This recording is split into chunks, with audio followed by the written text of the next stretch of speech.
Hello, fellow filmmakers, fellow cinephiles, fellow film lovers.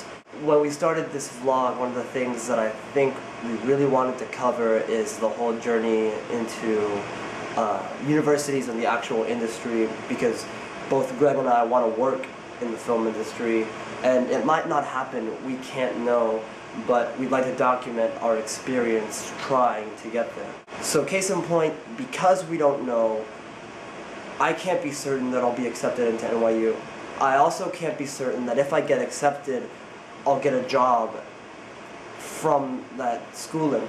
What I can be certain though is how hard I try, and it seems really difficult for me to try and get this point across. I don't know why. It just seems that everyone seems to think it's more complex than that, and honestly, maybe I'm naive to think this, but I don't think it's more complex than that. Now that cameras are easier to buy and they cost less, and you can even get a really nice picture quality out of a camera that costs you maybe less than $300, I think we're at an age now where independent filmmakers, someone like me or Greg who's just living at home and wants to film something, has the ability to make what can be a really great film on a really low budget. And I think that filmmakers in the 90s like Quentin Tarantino and Robert Rodriguez showed us that all it takes is a passion and a concept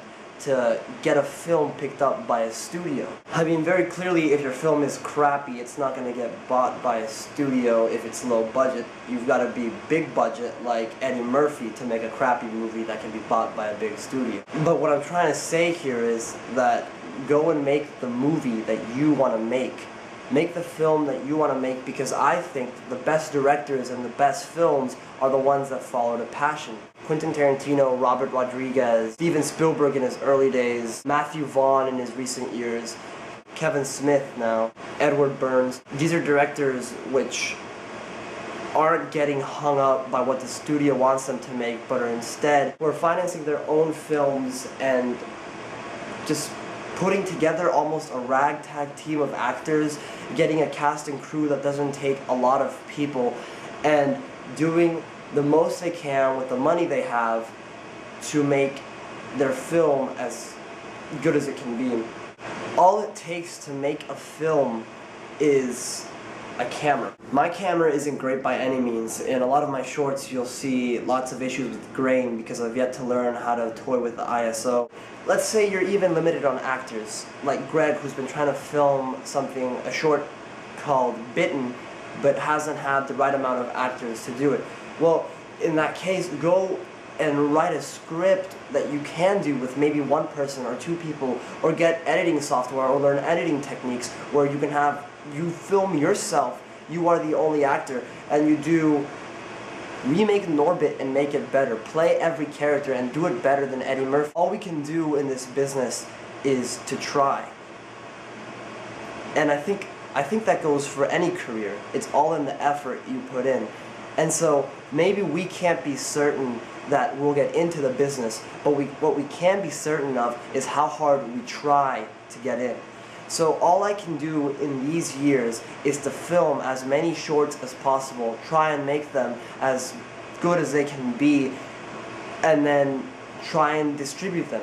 Because in the age we're living now, where we have YouTube and Vimeo and all these internet streaming services and Facebook for social networking and Twitter for social networking, all we need to do is film it, get it on a computer, and show it to our friends, and if it's good enough, they'll pass it around. Or maybe they won't like it, and then you gotta cater to the masses, because that's the film industry. But what I'm getting at here is that we're at an age where I don't think filmmakers should be scared to do what they want to do. I think if it's worth it, you can get it out there and it'll be noticed. So maybe in 4 years I'll be homeless and none of my goals will have been accomplished, but at least I'll have documented the passion that I have for it, and at least I'll have tried. What I'm trying to get at by mentioning these directors and these films is that big concepts don't require big budgets. Not necessarily. If you want to make an action film, buy toy guns and firecrackers. If you want to make a sci-fi, learn good editing techniques and take Hubble telescope footage, something like that. if you haven't seen the film Another Earth, I highly recommend it, and I'll post a link to it right here. And what's great about it is, if you want a good sci-fi drama that's really hard-hitting and also a good example of a big concept on a low budget, then Another Earth is definitely the way to go. We're not getting a lot of views right now, and I don't expect us to for a long time, but if there are any young filmmakers with short films, we'd love to watch them, at least I would, and I'd love to share mine with you and get feedback, because I think that film is a very collaborative art.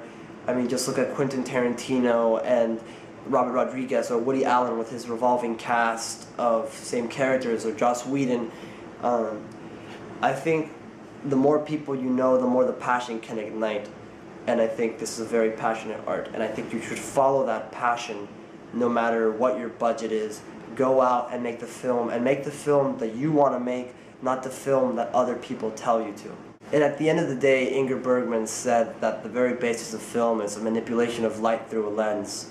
And if you've got a camera and you've got a sun, you've got light. Just put it through that lens.